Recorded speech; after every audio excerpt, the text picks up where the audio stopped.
A club bouncer slaps a black mom holding her baby, not knowing her husband is the former leader of the Hells Angels. It happens on a cold Tennessee night. She's just there to return her husband's wallet. But one shove, one slap, and the world stops breathing. Phones come out. The crowd gasps. Then the doors swing open, and out steps the man they called Hawk. Everyone expects violence, but instead there's silence, and something even more dangerous than rage: control. By morning, the video's gone viral. The town's divided. The mom's being called a liar, her husband's being called a monster. And just when they think the storm might pass, old ghosts from his biker past start knocking on their door. Now, forgiveness will cost more than revenge ever did. Because when the world hits you this hard, what happens when grace fights back? Drop a comment below and share which part of the world you're tuning in from today. If you enjoy stories like this, don't forget to subscribe for more. The neon lights of downtown cast shifting shadows across the wet pavement as Danielle Brooks hurried through the chilly Tennessee night. Her breath came out in small white puffs while she held 6-month-old Grace close to her chest, wrapped snugly in a pale pink blanket. The leather wallet tucked in her coat pocket seemed to weigh heavily. Mason's wallet, forgotten on their kitchen counter in his rush to make it to the Veterans Charity Gala on time. "Almost there, sweet girl," Danielle whispered to Grace, who cooed softly against her neck.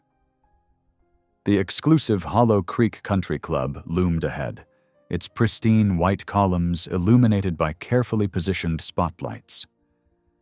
A line of well-dressed guests waited at the entrance, their jewelry catching the light as they showed their invitations to the door staff. Danielle adjusted the diaper bag on her shoulder and approached the entrance with purpose, though her heart fluttered with uncertainty. She knew how out of place she looked, a young black woman in casual clothes among the formal wear and evening gowns. But Mason needed his wallet, and she'd promised to bring it. The bouncer noticed her immediately. Rick Coleman drew himself up to his full height, his ex-military bearing evident in his rigid posture. His eyes narrowed as he assessed her approach, already reaching out a hand to stop her. "Ma'am, this is a private event," he said firmly, positioning his broad frame to block her path. "I know. I just need to drop something off for my husband," Danielle explained, trying to keep her voice steady. "He's inside. Mason Brooks? He forgot his wallet at home." Rick's expression hardened. "Sure he did. Look, we've had protesters try to crash this event before. I'm going to have to ask you to leave." "Please, I'm telling the truth," Danielle insisted, shifting Grace to one arm so she could reach for the wallet. "I can show you his ID." Rick's hand shot out, shoving her backward.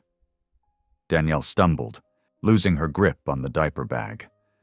It hit the ground with a thud, contents spilling across the pavement. Grace, startled by the sudden movement, began to wail. "No, baby, shh," Danielle soothed, her own hands trembling as she tried to comfort her daughter. Her cheeks burned with humiliation as she felt the stares of the waiting guests. Phones appeared, their cameras pointed in her direction. When she bent to retrieve the fallen wallet, Rick's hand whipped out again, slapping it away from her reaching fingers. The leather skidded across the concrete. "I said leave," he barked. A collective gasp rose from the onlookers. The sound of Grace's cries echoed off the building's facade, punctuated by the soft beeps of recording phones. Danielle straightened slowly, holding her stinging hand close to her chest while continuing to cradle her sobbing daughter. The heavy glass doors of the country club burst open. Mason Brooks emerged, his borrowed tuxedo jacket stretched across his powerful shoulders, bow tie slightly askew. His dark eyes took in the scene in an instant, his wife's trembling form, their crying baby, the scattered contents of the diaper bag, and the wallet lying several feet away. The temperature seemed to drop several degrees as Mason stepped forward. Though he moved with careful control, raw power radiated from his 6'4" frame. The elaborate tattoos peeking from beneath his collar and cuffs seemed to writhe in the neon light as he approached Rick. "You just hit my wife," Mason said, his voice deadly quiet. The words carried clearly in the sudden silence that had fallen over the entrance. Rick's face drained of color as he finally registered the massive figure before him. The entire line of waiting guests froze, phones still recording, as tension crackled through the air like electricity before a storm. Danielle watched her husband's clenched fists, seeing the war playing out behind his eyes, the battle between the man he used to be and the man he was trying to become. Grace's cries had subsided to hiccuping sobs, but the sound still tore at Danielle's heart as she waited to see what would happen next. The moment stretched like a wire pulled too tight, ready to snap at the slightest movement. Mason's gaze remained locked on Rick, while the bouncer's Adam's apple bobbed as he swallowed hard, finally recognizing the gravity of his mistake. The silence stretched taut as a bowstring as Rick Coleman braced himself, muscles tensing for the blow he knew was coming. His military training kicked in, analyzing angles of attack, planning countermoves. But the strike never came. Mason Brooks stood perfectly still, his presence filling the space between them like a gathering storm. When he spoke again, his voice carried the weight of carefully measured control. "You'll wake up tomorrow still breathing, but you'll make this right."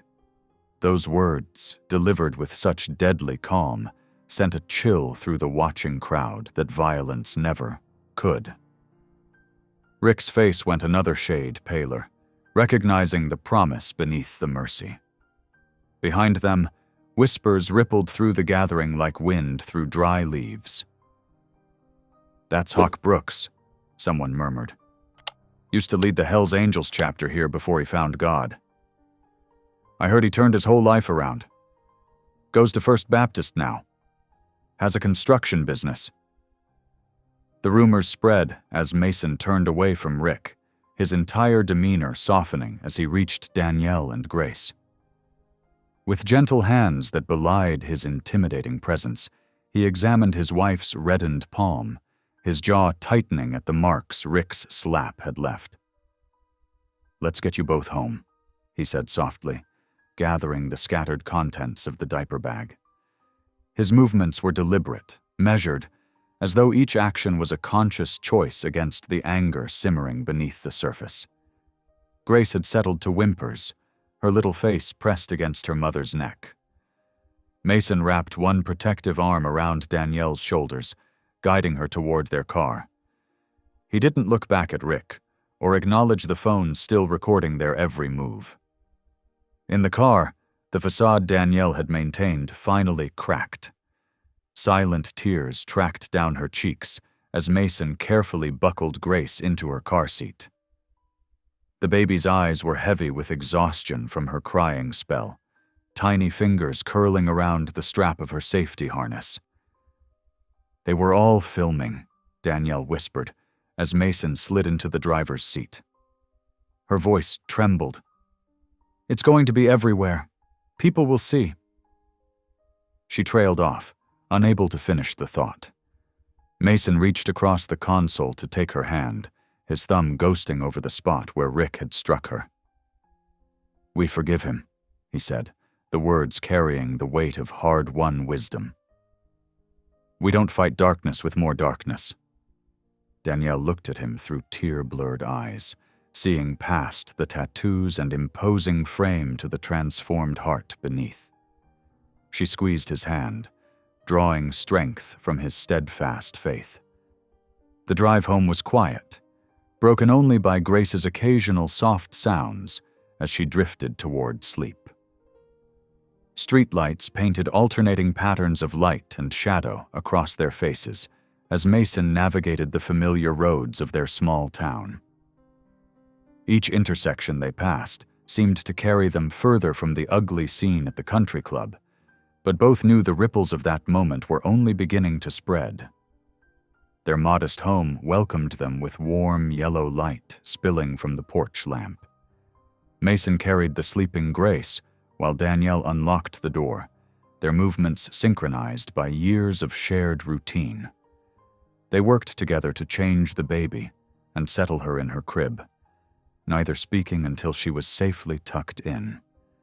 In the soft glow of Grace's nightlight, Mason knelt beside the crib. His large hands, calloused from construction work, folded together in prayer.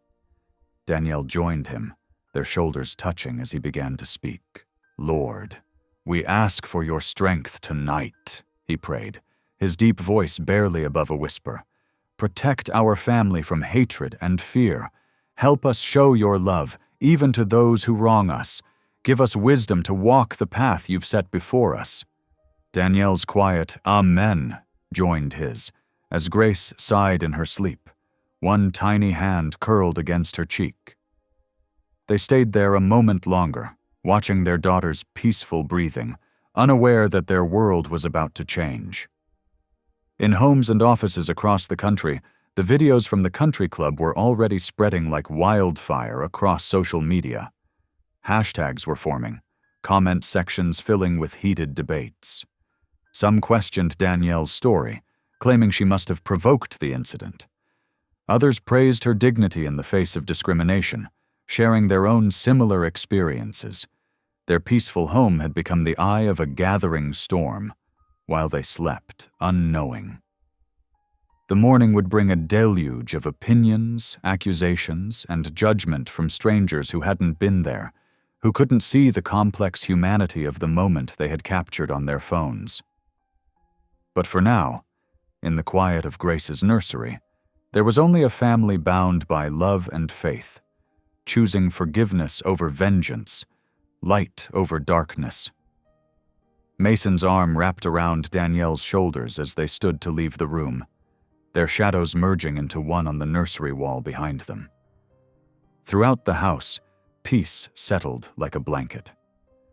The wallet that had sparked the confrontation lay forgotten on the kitchen counter, where Mason had placed it. Outside, crickets chirped their evening song, oblivious to the digital tempest brewing in the virtual world. The Brooks family had chosen their response to hatred, but the world was about to choose sides without their permission. The harsh buzz of Mason's phone shattered the peaceful morning quiet. Through bleary eyes, he saw the screen lighting up with an unfamiliar number, the first of what would become an endless stream of calls. Beside him, Danielle stirred, Grace's soft coos drifting through the baby monitor. "Brooks Construction," Mason answered professionally, his voice still rough with sleep. The response on the other end made him sit up straight. "I'm sorry, Mr. Brooks, but we'll need to terminate our contract," the client said stiffly. "It's nothing personal. Just bad optics, you understand. Our company can't be associated with, well, you know." By 10 o'clock that morning, 3 more clients had canceled. Mason sat at the kitchen table, his large frame hunched over a cup of coffee gone cold, as Danielle checked her phone with trembling hands. "They're calling me a race baiter," she whispered, scrolling through a flood of hostile messages. "Saying I staged the whole thing for attention." Her voice caught. "How could anyone think I'd put our baby at risk like that?" Mason reached across the table to take her hand, but before he could speak, a sharp knock at the door made them both jump. Through the window, they could see a cluster of reporters on their front lawn, cameras and microphones at the ready. "Don't answer it," Mason said quietly, drawing the curtains. But they couldn't hide from what was happening online. The footage from the country club was everywhere, playing on endless loops across social media and news sites. Each replay seemed worse than the last. Rick's slap captured in harsh, slow motion, the sound of Grace's startled cry piercing through tinny phone speakers. But it was Mason's response that had truly captured the public's imagination. His steady, controlled fury as he faced down Rick had earned him a new nickname online: the Angel's Avenger. Comment sections filled with speculation about his past, old mugshots surfacing alongside dramatic headlines about the reformed biker who chose peace over violence. "We need to go to church tomorrow," Mason said that evening, as they watched another news panel dissect their lives. Danielle looked up from where she sat nursing Grace, uncertainty written across her face. "Maybe we should skip this week," she suggested. "Let things calm down first." But Mason shook his head. "That's exactly why we need to go. We can't let fear change who we are or what we believe." Sunday morning dawned bright and clear. Danielle dressed Grace in her prettiest sundress, trying to quiet the anxiety churning in her stomach. As they pulled into the church parking lot, she noticed how conversations stopped, heads turning to watch their arrival. Pastor James Whitaker met them at the door with his usual warm smile, though something in his eyes seemed different, almost nervous. "Welcome, welcome," he said, clasping Mason's hand. "We're so glad to have you here today." But during the service, as the pastor spoke about love and acceptance in broad terms, Danielle couldn't help noticing how carefully he avoided any mention of recent events. The sermon danced around the edges of controversy without ever acknowledging the elephant in the room. As they made their way out after the service, Danielle heard it, a whisper not quite quiet enough to miss. "She married a gang leader. What did she expect?" Mason's hand tightened around hers, his jaw clenching briefly before relaxing with deliberate control. Grace, oblivious to the tension, reached out to pat his face with her tiny hands, drawing a genuine smile from both her parents. That evening, exhausted from maintaining their composure all day, they settled on the couch as another news program began. The screen filled with talking heads arguing about racial profiling, reformed criminals, and social media justice. "According to our sources," one commentator said pompously, "Brooks was a high-ranking member of the Hells Angels before his alleged reformation. Can we really expect—" Mason clicked off the TV, the sudden silence a relief. "We can't control what they say," he said quietly, pulling Danielle closer. "But we can control how we live." Danielle nodded against his shoulder, though her heart felt heavy with the weight of judgment and misconception. How long would they have to endure this scrutiny? How many more contracts would Mason lose? How many more whispers would follow them? From her playmat on the floor, Grace let out a sudden peal of laughter, batting at the colorful toys hanging above her. The pure joy in that sound cut through the gloom like a shaft of sunlight. Mason and Danielle turned to watch their daughter, her innocent delight reminding them of what truly mattered. Grace rolled onto her tummy, pushing herself up to look at them with her bright, curious eyes. Her smile, so full of trust and love, said more than all the news reports and social media posts combined. This was their reality. Not the twisted narrative spreading across the internet, but the simple truth of family, faith, and love. The baby giggled again, reaching toward them with pudgy hands, and despite everything, Danielle felt a smile tugging at her lips. Mason slipped down to sit on the floor beside Grace, his tattooed arms gentle as he lifted her into his lap. The contrast between his tough exterior and the tender way he handled their daughter struck Danielle anew, reminding her why she'd fallen in love with him in the first place. In that moment, watching her husband and daughter together, Danielle understood that while they couldn't stop the world from talking, they could choose to focus on what was real and true. The peace in their home, the strength of their faith, and the love they shared. These were the things that would carry them through this storm. 3 days crept by in a haze of canceled appointments and wary glances. The Brooks household had settled into an uneasy routine, trying to maintain normalcy, despite the constant buzz of phones and occasional flash of cameras outside their windows. Mason spent his days making calls, trying to salvage what business relationships he could, while Danielle focused on keeping Grace's world peaceful and predictable. The clock on their kitchen wall ticked toward midnight when 3 sharp knocks broke the quiet.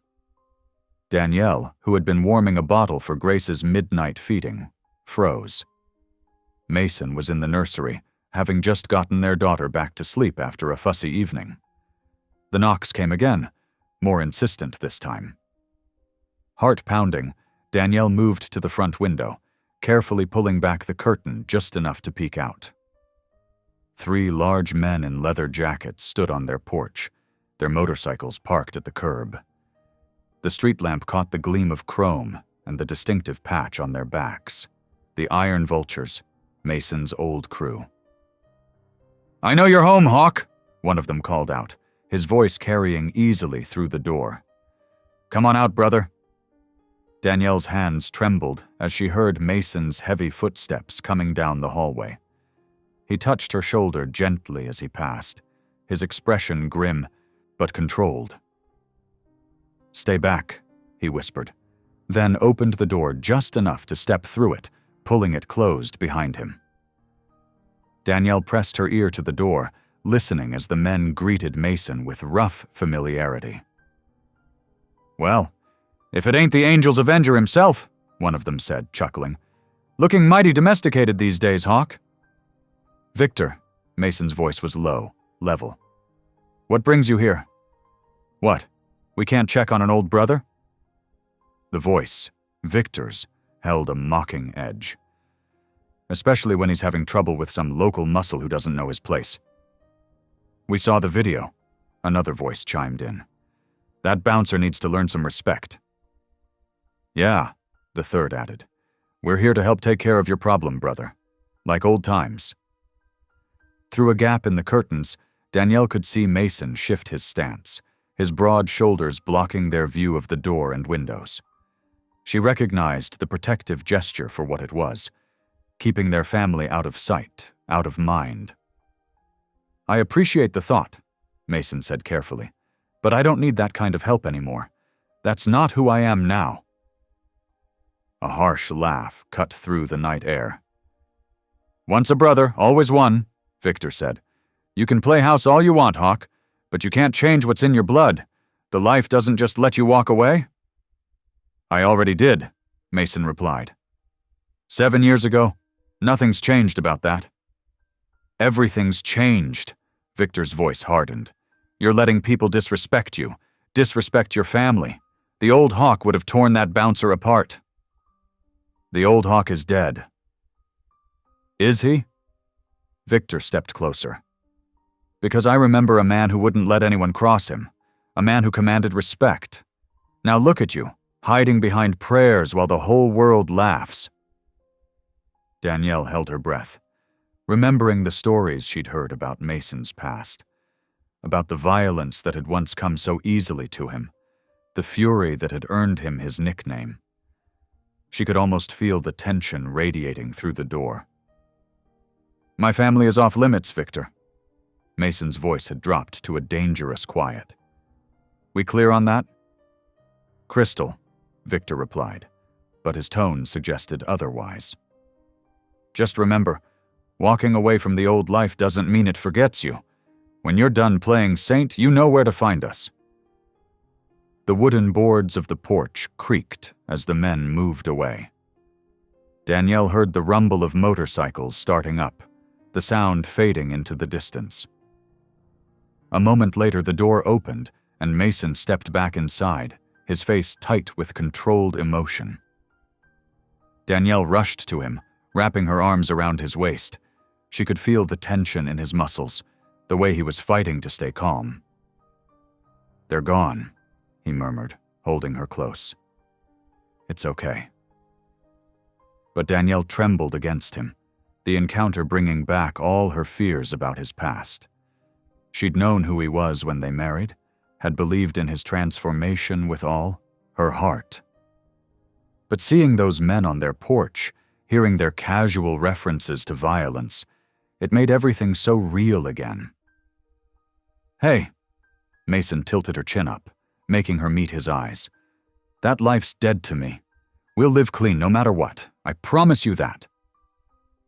She nodded, wanting desperately to believe him. But as Mason moved to lock the door, something caught his attention. He stepped to the window, peering out into the darkness. "What is it?" Danielle asked, noting the sudden tension in his shoulders.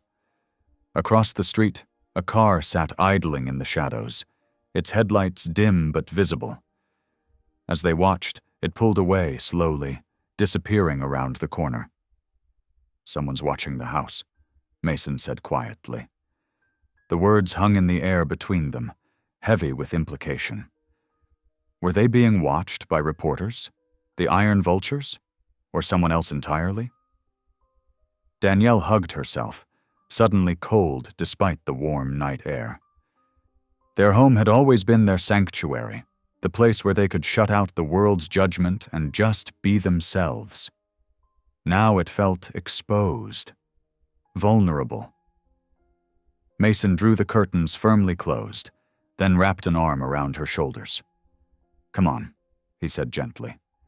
"Let's check on Grace." They walked together to the nursery, where their daughter slept peacefully in her crib, one tiny fist curled beside her face. The sight of her innocent sleep should have been comforting, but Danielle couldn't shake the feeling that their world was shifting, that the careful life they'd built was under siege from all sides, from the world's prejudice and the ghosts of Mason's past. Mason stood beside her, his hand warm and steady on her back, as they watched their daughter sleep. In the quiet of the nursery, with Grace's soft breathing the only sound, Danielle tried to hold on to her faith that love would be enough to protect them from whatever storms were gathering. The days crawled by like molasses, each one bringing fresh challenges to the Brooks family. Mason sat at his desk early Monday morning, staring at his phone as another client's cancellation text lit up the screen. "Due to recent events, maintaining professional distance, wish you the best." The words blurred together, joining the chorus of similar messages from the past week. He rubbed his tired eyes, the stack of unpaid bills beside him growing taller by the day. The construction business he'd built from scratch over 5 years was crumbling. Jobs that had been lined up for months vanished overnight, leaving his crew idle and his savings dwindling. "Maybe we should sell the truck," Danielle suggested softly from the doorway, bouncing baby Grace on her hip. "The old one, at least." Mason shook his head. "We need both for the business. When this passes—" "If it passes," Danielle whispered, then caught herself. "I'm sorry, I shouldn't doubt." "Hey!" Mason stood and wrapped them both in his arms. "We've got each other. We've got Grace. Everything else is just stuff." Danielle nodded against his chest, drawing strength from his steadiness. "I'm going to the women's shelter today," she said. "Sister Margaret said they could use another set of hands, and I need to keep busy." "That's my girl," Mason kissed her forehead. "Always thinking of others." The women's shelter occupied an old Victorian house on the edge of town, its peeling paint and creaky steps masking the warmth within. Danielle carried Grace in her baby carrier, diaper bag slung over one shoulder, as she climbed the worn steps. Sister Margaret, a silver-haired nun with kind eyes, welcomed them at the door. "Oh, bless you for coming," she said, ushering them inside. "And you brought this little angel too." The shelter's main room was sparse but clean, mismatched furniture arranged in comfortable groupings. A few women sat scattered about, some with children, all carrying shadows in their eyes that Danielle recognized all too well, the look of people trying to hold on to hope. "There's someone I'd like you to meet," Sister Margaret said, leading Danielle to a corner where a thin woman sat clutching a cup of coffee. "This is Lydia." She just arrived last night." Lydia looked up, her face bearing fading bruises that makeup couldn't quite hide. Her hands trembled slightly as she set down her cup. "Hi," she said softly. "Lydia," Sister Margaret continued, "Danielle here has a special gift for listening. Would you like to talk with her for a bit?" After Sister Margaret left them, Danielle settled into a nearby chair, adjusting Grace in her carrier. The baby's presence seemed to soften something in Lydia's posture. "She's beautiful," Lydia whispered. "How old?" 6 months, Danielle smiled. "Would you like to hold her?" As Lydia cradled Grace, her rigid shoulders gradually relaxed. Slowly, her story emerged. An abusive boyfriend, escalating violence, a midnight escape with just the clothes on her back. "I keep asking God why," she admitted.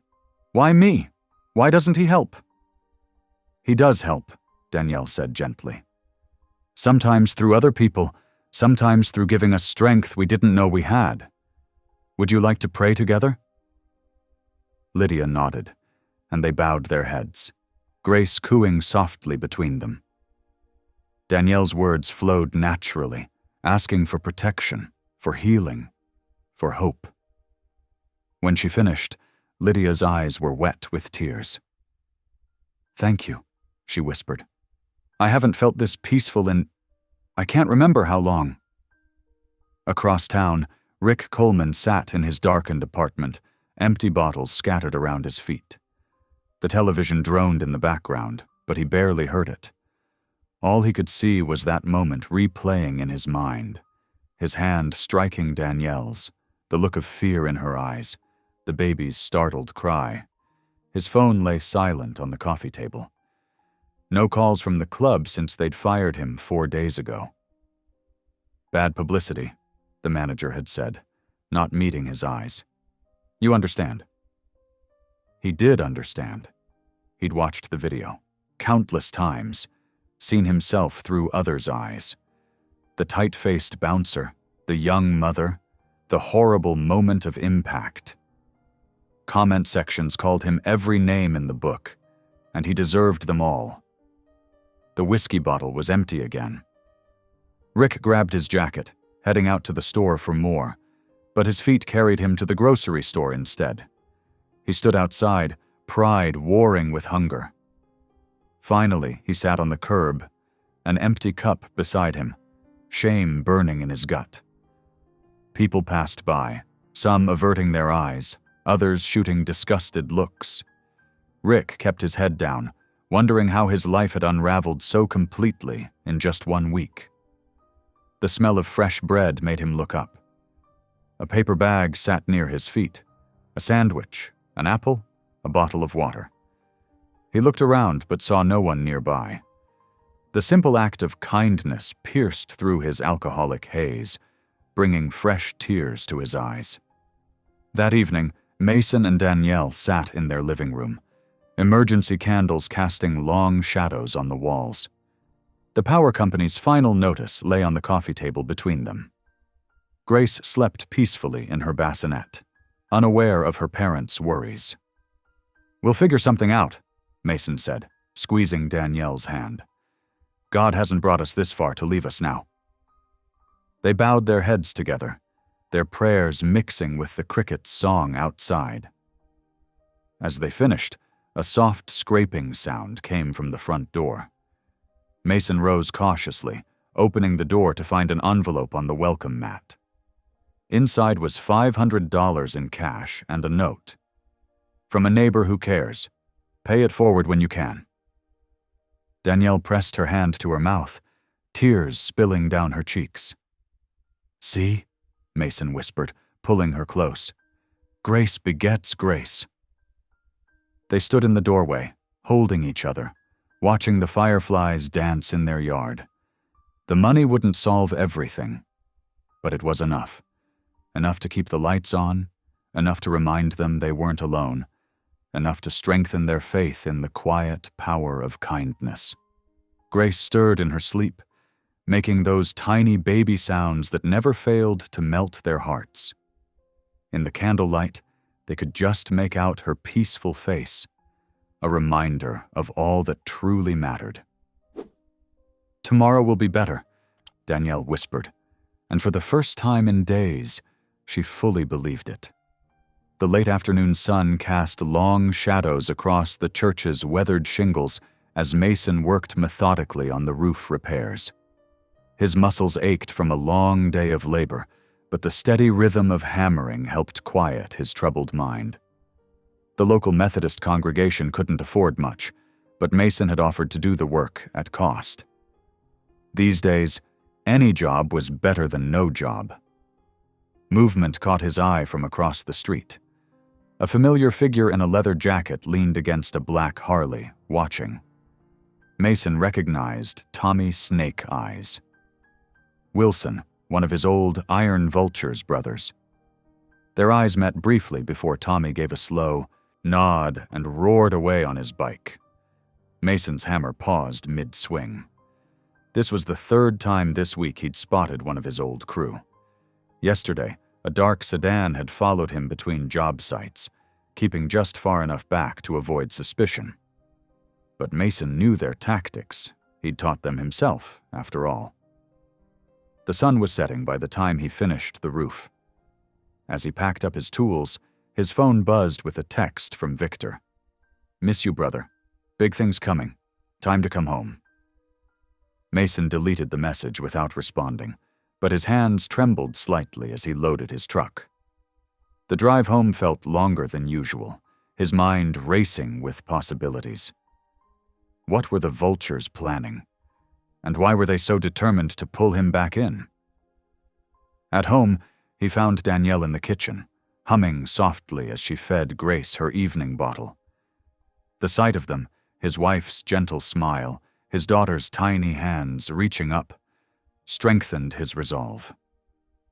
This was home now. This was what mattered.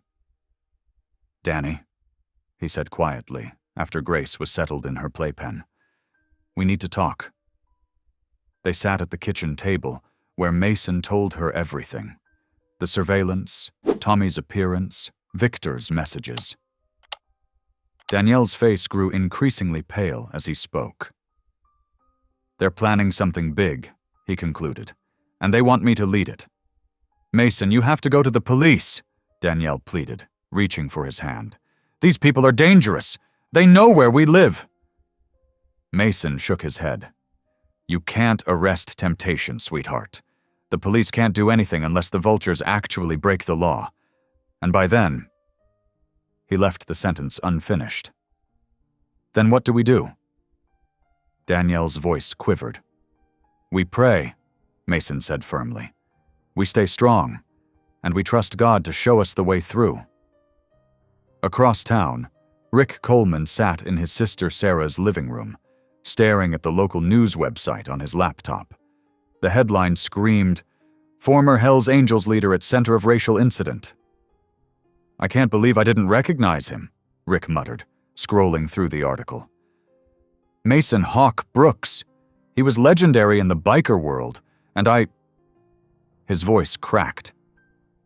Sarah placed a comforting hand on his shoulder. "You made a mistake, Rick. A terrible one.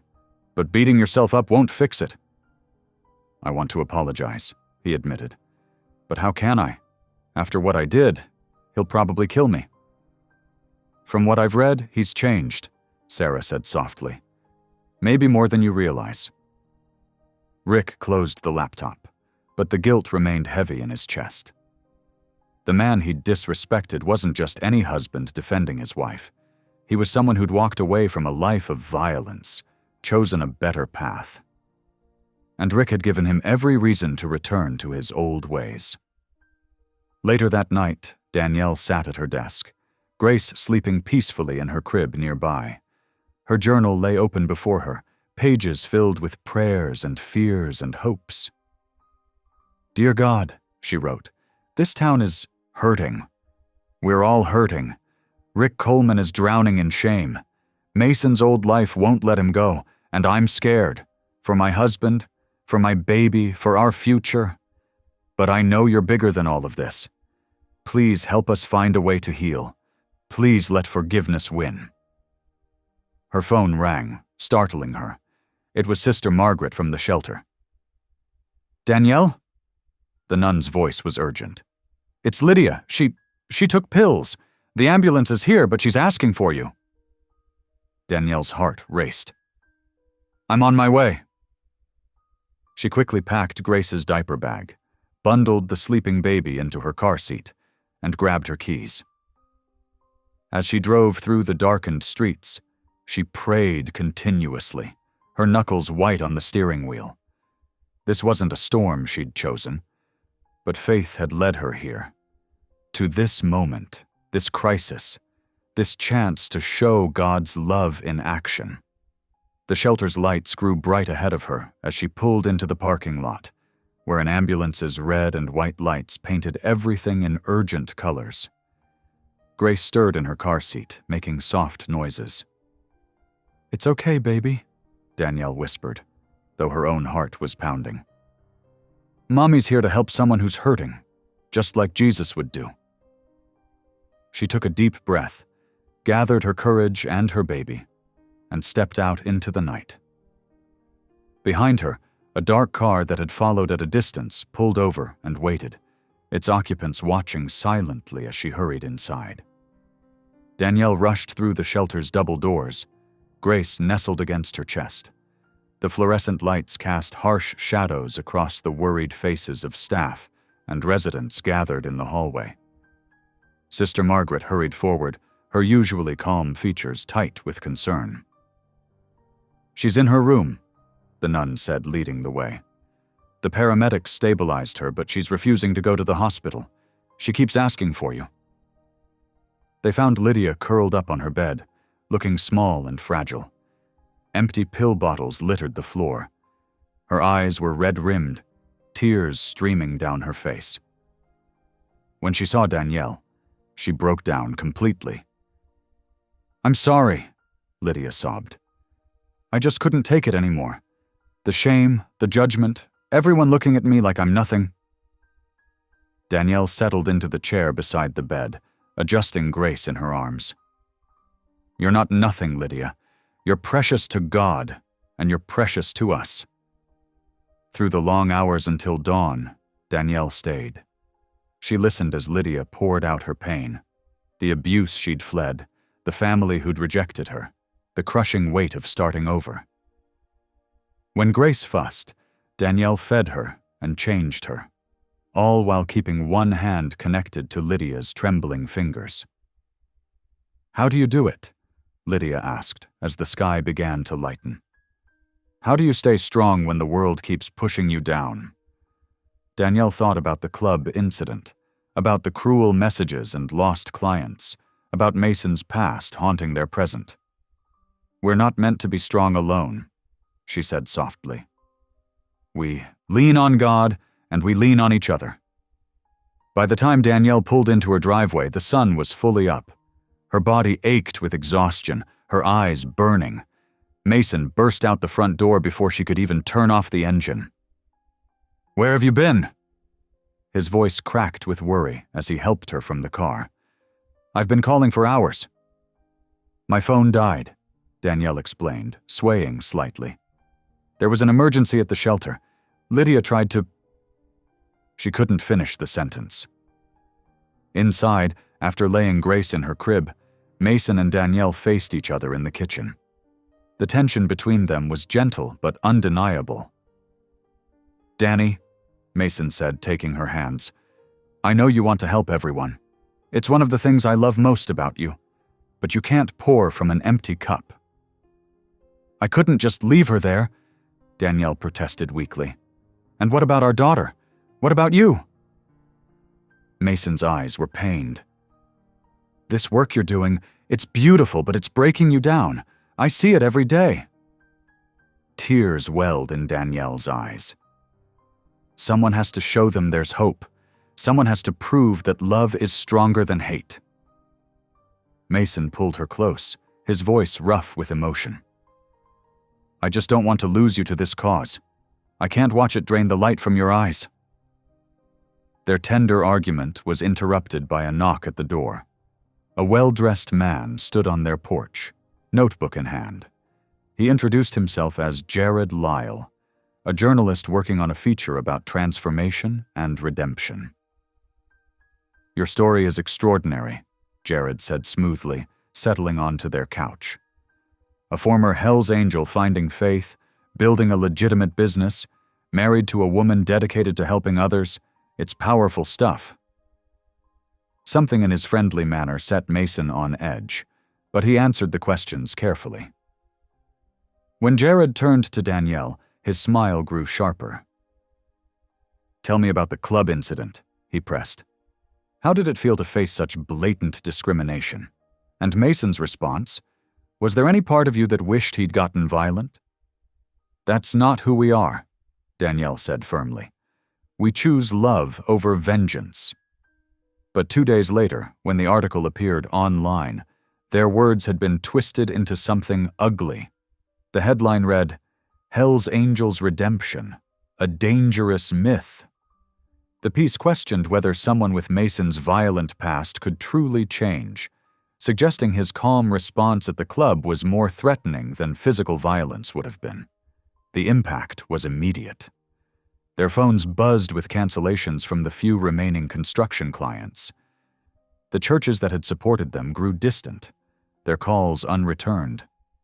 Mason's shoulders grew heavier with each passing hour.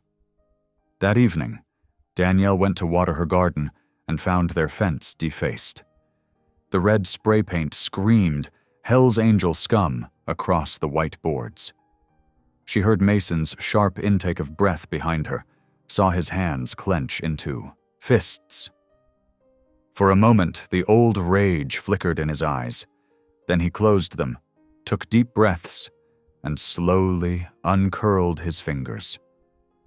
When he opened his eyes again, they were clear and steady. Later that night, as thunder rolled outside their window, Mason and Danielle lay tangled together in bed. The day's wounds were still fresh, but their hearts beat in sync. "If this is our test," Mason whispered into her hair, "we'll pass it together." Danielle nestled closer as lightning illuminated their room. Thunder crashed again, but in each other's arms, they found shelter from the storm. They drifted to sleep as rain began to fall, washing away the spray paint, but not their determination to stand strong in love. The gray morning light filtered through the bedroom curtains as Mason stirred awake. His muscles ached from another restless night. He kissed Danielle's forehead softly before slipping out of bed, careful not to wake her. She needed the rest after yesterday's ordeals. Making his way to the kitchen, Mason started the coffee maker, its gentle burbling a comfort in the quiet house. Through the window, he caught sight of something that made his heart sink. Their truck's windshield was spiderwebbed with cracks, clearly struck multiple times with something heavy. Mason stepped out onto the damp driveway, his breath visible in the chilly air. Glass fragments crunched beneath his work boots as he inspected the damage. The morning dew had settled on the broken windshield, making it glitter like cruel diamonds in the weak sunlight. Without a word, he went to his garage and retrieved his tools. They couldn't afford a repair shop right now, but he knew enough about vehicles to handle it himself. As he worked methodically, removing the shattered glass piece by piece, his mind drifted to darker times when violence was his first response to disrespect. The scrape of shoes on concrete caught his attention. Mason looked up to see Rick Coleman standing awkwardly at the edge of the driveway, clutching a garbage bag full of what sounded like aluminum cans. The former bouncer looked drastically different from the intimidating figure at the club. His clothes were wrinkled, his face unshaven, and his eyes carried the weight of shame. Mason straightened slowly, tool still in hand. He expected anger or defensiveness from Rick. It's what he would have shown in his old life. But Rick's shoulders slumped even further as he took a tentative step forward. Rick's voice cracked. He cleared his throat and tried again. I was wrong that night. Dead wrong. Mason remained silent, his face unreadable. I judged her, your wife, Rick continued, his words tumbling out faster now. I was raised on fear, not truth. My daddy taught me to see threats everywhere, especially in... He trailed off, unable to finish the thought. Mason nodded slowly, his expression softening just slightly. He recognized the struggle in Rick's voice, the painful process of unlearning, generations of prejudice. Without speaking, he turned back to his work on the windshield. Rick stood there a moment longer before shuffling away, the bag of cans clinking softly with each step.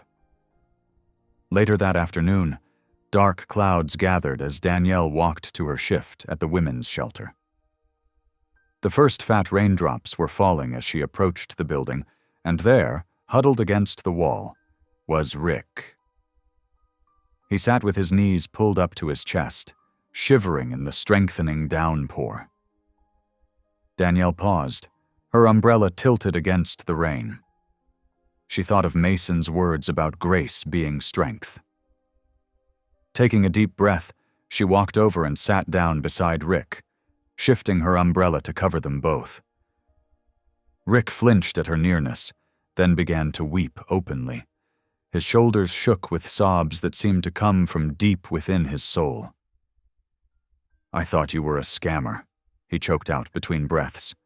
That night at the club, I saw what I wanted to see, what I was trained to see. I'm so sorry. Danielle's voice was gentle when she replied, We all see what we're trained to see, until love retrains us. Rick looked at her then, his eyes red and swollen. How can you even sit here with me, after what I did? Because hate is too heavy a burden to carry, she said simply. For either of us. The rain drummed steadily on the umbrella as Danielle reached for Rick's hand. Would you pray with me? He nodded, and there on the wet concrete, they bowed their heads together. Danielle's clear voice rose above the sound of the rain as she prayed for healing, for understanding, and for the strength to choose love over fear. When they finished, Rick wiped his eyes with his sleeve. I need to make this right, he said with new determination, not just with words. That evening, Rick walked into the Hollow Creek Country Club for the first time since his firing. Stan DeLuca, the club manager, looked up from his desk with surprise and irritation. You're not supposed to be here, Coleman, Stan warned. Just hear me out, Rick said, standing straighter than he had in weeks. Instead of trying to cover up what happened with PR spin and legal threats, why not do something that actually matters? Stan leaned back in his chair, eyebrows raised. I'm listening. The women's shelter where Mrs. Brooks volunteers, they do real good there, helping people who need it most. Instead of paying lawyers, why not make a donation? Show the community what this club really stands for? Stan drummed his fingers on his desk, considering. And this has nothing to do with trying to get your job back? Rick shook his head. No, sir. This is about doing what's right. The next morning, Danielle arrived at the shelter to find the director in tears. Happy ones. She held up a check from the Hollow Creek Country Club that would cover their operating costs for the next 6 months. Danielle's own tears fell as she realized what this meant. The transformation in Rick's heart was real. Forgiveness hadn't just changed him. It had created ripples of good that would help countless others. When she told Mason that evening, his eyes grew misty too. For the first time in weeks, hope flickered strongly in their hearts, like a candle finding fresh air. They held each other close, marveling at how love could turn enemies into allies and pain into purpose. Their struggles weren't over, but they had proof now that light could pierce any darkness if they just kept choosing love. Rick Coleman shifted his weight nervously from foot to foot on Mason's front porch, clutching a stack of papers to his chest. The morning sun cast long shadows across the weathered boards as Mason opened the door, his expression guarded but not hostile. "Brother Brooks," Rick began, his voice trembling slightly. "I've been thinking about how to make things right, not just with you and Mrs. Brooks, but with the whole town." Mason leaned against the doorframe, arms crossed, listening. "I want to organize something called Unity Night," Rick continued, spreading the papers on the porch railing. "Get everyone together, families, veterans, police, church folks, everyone. Show we can be better than our fears and prejudices." Mason's jaw tightened. "After everything that's happened, you think people will come?" "That's why we need you there," Rick insisted. "You and Mrs. Brooks. Your story, it's powerful. It shows change is possible." Before Mason could respond, Danielle appeared beside him, baby Grace cooing in her arms. Her eyes lit up as she scanned the rough draft of the flyer. "This is exactly what we need," she said softly. "A chance to heal, to show there's more that unites us than divides us." Mason shook his head. "Danielle, we've already been through enough. The backlash. We'll come whether we hide or not," she finished. "At least this way we're doing something positive." Their conversation was interrupted by the rumble of a motorcycle. A heavily tattooed man in leather cut through their peaceful morning like a shark through still water. Mason recognized him immediately. Jake, the Snake Miller, his former second-in-command from the Iron Vultures. "Well, well," Jake sneered, killing the engine. "Having a little community meeting?" His eyes settled on Rick with predatory interest. "This the bouncer who put hands on your woman?" "That's old business," Mason said firmly, stepping between Jake and Rick. "It's handled." Jake spat on the ground. "Like hell it is. You've gone soft, Hawk. Time was, you'd have broken every bone in his body for less." "That man is dead," Mason replied, his voice steady but stern. "That's what burns me up," Jake growled, advancing up the porch steps. "You were our brother. We took you in when nobody else would look at you. And now?" He gestured dismissively at Mason's modest home. "You're playing house with these church folks while the world spits on you." Mason stood his ground, shoulders squared. "When the world spits on you, remember who took you in first," Jake continued, his voice dropping to a dangerous whisper. "The Vultures need their leader back. Times are changing. We've got big plans and you're supposed to be part of them." "The old man is dead," Mason declared, quoting scripture with quiet conviction. "Therefore, if anyone is in Christ, he is a new creation. The old has passed away. Behold, the new has come." Jake's face twisted with disgust. "Bible verses? That's your answer?" He jabbed a finger at Mason's chest. "You can't pray away who you really are, Hawk." "No," Mason agreed, "but God can transform who I become." The tension crackled between them until Jake finally backed down, shaking his head. "You're gonna regret choosing these people over your real family," he warned, mounting his bike. The engine roared to life, and he tore away, leaving the scent of exhaust and threat hanging in the air. That evening, after Danielle had put Grace to bed, she found Mason in his workshop. Sawdust covered his clothes as he carefully carved into a small piece of wood, his large hands surprisingly gentle with the delicate work. "What are you making?" she asked, wrapping her arms around his waist from behind. Mason held up the nearly finished piece, a simple but beautiful wooden cross. "For Grace," he said softly. "Something to help her understand one day." Danielle watched as he made the final cuts, smoothing the edges until they were perfect. When he was done, he carried it to the nursery, where their daughter slept peacefully in her crib. "When you're old enough to ask why Daddy changed," he whispered, hanging the cross above her bed, "tell them it was because I met a woman who taught me grace." Danielle's eyes welled with tears as she squeezed his hand. "And now we can teach others," she said, "starting with Unity Night." The next morning, the town awakened to find colorful posters appearing everywhere, on store windows, community boards, and church bulletin boards. Unity Night, they proclaimed in bold letters.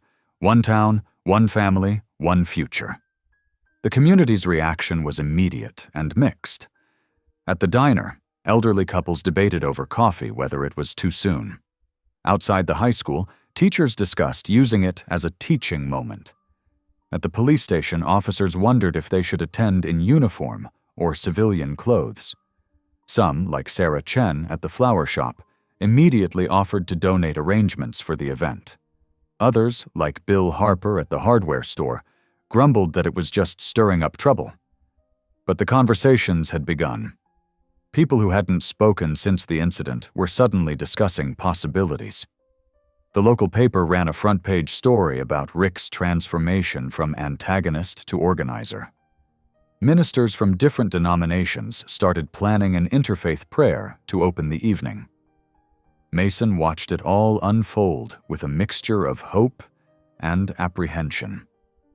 Standing in his workshop that afternoon, he ran his fingers over the smooth wood of the cross he'd made for Grace. The same hands that had once dealt out violence were now creating symbols of peace. Maybe, he thought, that was what Unity Night could do for their whole town. Transform old wounds into new beginnings. Danielle was right. They couldn't hide from the chance to help heal their community. Whatever came next, they would face it together, letting Grace light the way forward. The October evening settled softly over Memorial Park as hundreds of colored lights twinkled in the trees. The atmosphere held a mix of nervousness and hope as people gathered in small clusters. Police officers in pressed uniforms, veterans wearing their service pins, families with children, and women from the shelter holding tight to their dignity. Officer Dana Caldwell stood near the makeshift stage, watching as different worlds tried to merge. Church ladies with casserole dishes set up folding tables next to tattooed bikers. Children darted between groups, oblivious to the invisible lines their parents were trying to cross. Rick Coleman paced behind the stage, tugging at his collar. His hands shook as he reviewed his handwritten notes. The crowd grew larger by the minute. Faces turned expectantly toward the podium. At exactly 7 o'clock, Rick stepped up to the microphone. The park fell silent except for the rustle of autumn leaves. His voice trembled as he began. "Most of you know me as the bouncer who made a terrible mistake," he said, gripping the podium. "But what you don't know is that mistake forced me to face something ugly inside myself. My prejudice." He paused, swallowing hard. "That night at the club, I thought I was protecting people, but the truth is, I was only guarding my own ignorance. I looked at Danielle Brooks and saw what fear had taught me to see, not who she really was." Tears glinted in Rick's eyes as he continued. "I was wrong. Dead wrong. And that wrong could have destroyed lives, including my own. But instead something miraculous happened. The people I hurt chose to forgive me." In the crowd, Danielle held baby Grace close, feeling the truth of his words wash over her. Mason stood beside them, his arm protective around his family. When Rick finished, Mason walked toward the stage, Danielle and Grace beside him. The lights caught the tears on Rick's cheeks as they passed each other, and the two men exchanged a quiet nod. Mason's presence commanded attention as he stood at the microphone, but his voice was gentle. "Some of you remember who I used to be," he began. "The man they called Hawk, a man who solved problems with his fists and led others down dark paths." He looked out at the crowd, meeting eyes both friendly and suspicious. "But standing here tonight, I want to tell you about the power of transformation, about how a violent man became a man of peace." Baby Grace reached for the microphone, making the crowd chuckle. Mason smiled, holding his daughter's tiny hand. "A man's strength," he continued, his voice carrying across the park, "isn't proven by how hard he hits, but how deeply he forgives. The silence that followed felt holy. Then someone began to clap. The applause spread like waves, building until it filled the park. In the back, a teenager held up his phone, recording the moment. Danielle noticed several people wiping their eyes. Even Officer Caldwell dabbed at her cheeks with her sleeve. The walls between groups seemed to crumble as people began to mingle, sharing food and stories. An elderly woman hugged one of the shelter residents. A police officer knelt to help a child with her dropped ice cream cone. Two veterans, one white, one black, discovered they'd served in the same unit 20 years apart. As the evening deepened, Mason's phone began buzzing with notifications. The video was already spreading online, but this time the comments were different. "This is what healing looks like," one read. Another declared, "The forgiveness that healed a town." Job offers started flowing in. Construction projects, speaking engagements, opportunities to share their story. But Mason barely glanced at his phone. Instead, he held Danielle close under the star-lit sky as baby Grace clapped her hands at the twinkling lights. The warmth of community wrapped around them like a blanket. Here, in this moment, they weren't the subjects of viral videos or symbols of social change. They were simply a family, surrounded by neighbors who had learned to see with new eyes. The string lights swayed gently in the evening breeze, casting soft shadows across faces that no longer looked at each other with suspicion, but with understanding. In their gentle glow, a town had found its way back to what mattered most: the courage to forgive and the strength to begin again. The morning sun painted golden stripes across Danielle's kitchen counter as she unfolded the local newspaper. Her hands trembled slightly as she saw the front page. There they were, Mason, Rick, and herself, standing together under the string lights from Unity Night. The headline read, "Grace Wins," in bold letters that made her heart skip. "Would you look at that?" Mason said softly, peering over her shoulder while cradling baby Grace. The photo captured something beautiful. 3 people who'd found healing through forgiveness. The phone hadn't stopped ringing since sunrise. Mason's construction company voicemail was full of messages from potential clients. "Got more work than I can handle," he said, shaking his head in wonder. "Might need to hire some help." At the women's shelter, boxes of donations piled up in the hallway. Letters poured in from across the country, women sharing their own stories of hurt and healing. Danielle sat in her office, reading each one with tears in her eyes. "Your courage gave me strength," one letter read. "I watched that video and finally found the power to forgive." Even Mason's old life seemed to be transforming. 3 of his former biker brothers called that morning. "Your speech, man," one said, his gruff voice thick with emotion. "Made me think about my own kids. Maybe it's time for a change." Around noon, Pastor Whitaker's car pulled into their driveway. He stood on their porch, hands clasped, humility written across his face. "I should have spoken up sooner," he admitted. "I let fear of controversy silence me when I should have stood for truth." He paused, then added, "Would you consider sharing your testimony at church this Sunday?" Mason looked at Danielle, who nodded encouragingly. "Yes," he said simply. "It would be an honor." That evening, their kitchen filled with the aroma of Danielle's cooking. She'd invited Rick over for a thank you dinner. Nothing fancy, just pot roast and homemade rolls. Rick arrived looking nervous but clean-shaven, clutching a bouquet of flowers for Danielle. They gathered around the table, the baby cooing in her high chair. Mason bowed his head to pray, and Rick and Danielle joined hands with him.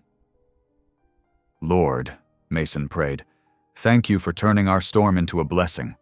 Thank you for showing us that love is stronger than hate, and grace more powerful than judgment."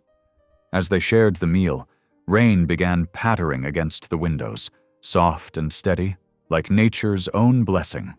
Danielle walked to the window, watching the drops make silver trails down the glass.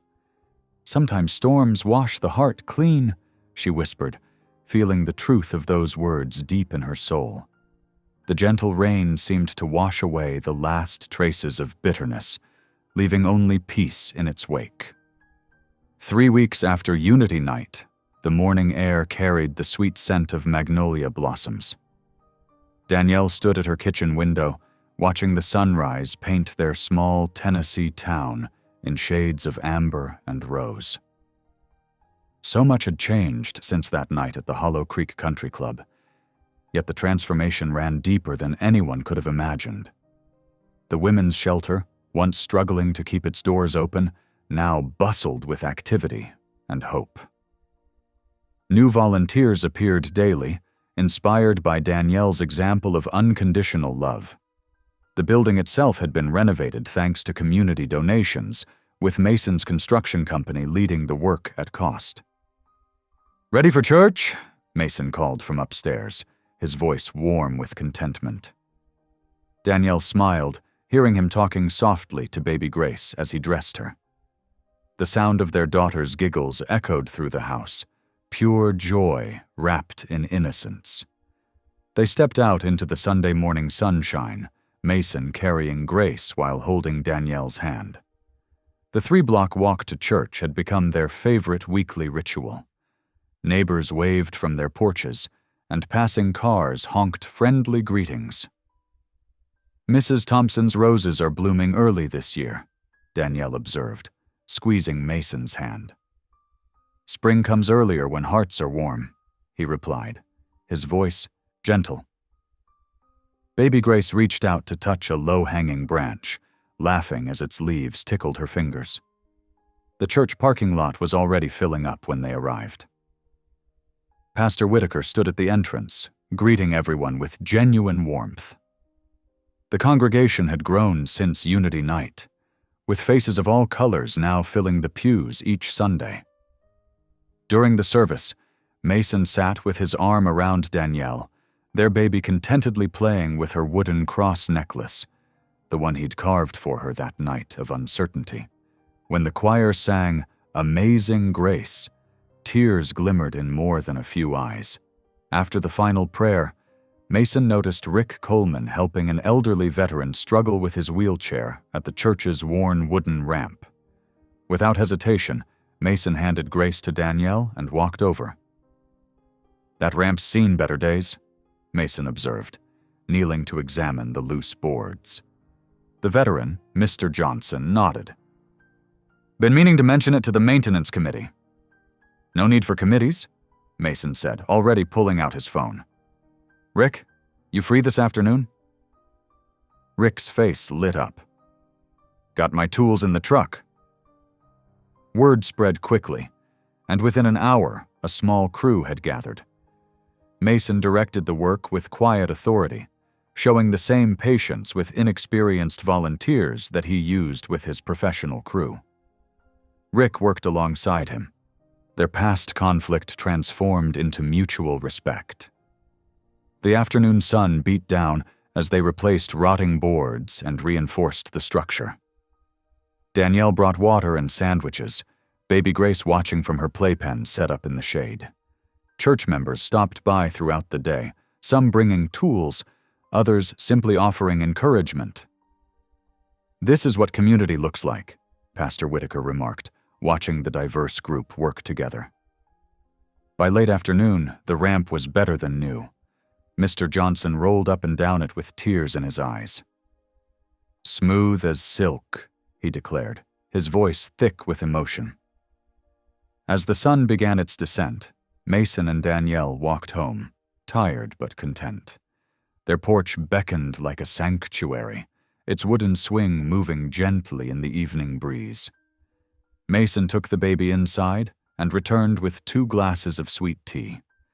The sunset painted the sky in breathtaking shades of gold and purple, nature's own celebration of redemption. Danielle leaned against Mason's shoulder, listening to the distant sound of crickets beginning their evening song. "We walked through hell," Mason whispered, his voice barely audible above the creaking swing, but heaven walked with us. Danielle looked up at him, her eyes reflecting the golden light. The world can hit you hard, she replied softly, but love hits back harder. Together they watched the horizon, where rays of light broke through scattered clouds, illuminating the sky like fingers of grace reaching down to touch the earth. In that moment, all the pain, fear, and judgment they'd endured seemed to dissolve in the face of a love that had proven stronger than any darkness. Baby Grace's soft cooing drifted through the open window, a reminder of the precious gift they protected and the legacy of love they would pass on. The light continued to spread across the sky, a fitting symbol of the redemption, unity, and unshakable love that had transformed not just their lives, but an entire community. Thank you for listening. Stories connect us in the most unexpected ways. If you felt that spark today, make sure you're subscribed. I share a new one daily, and the next might change your day.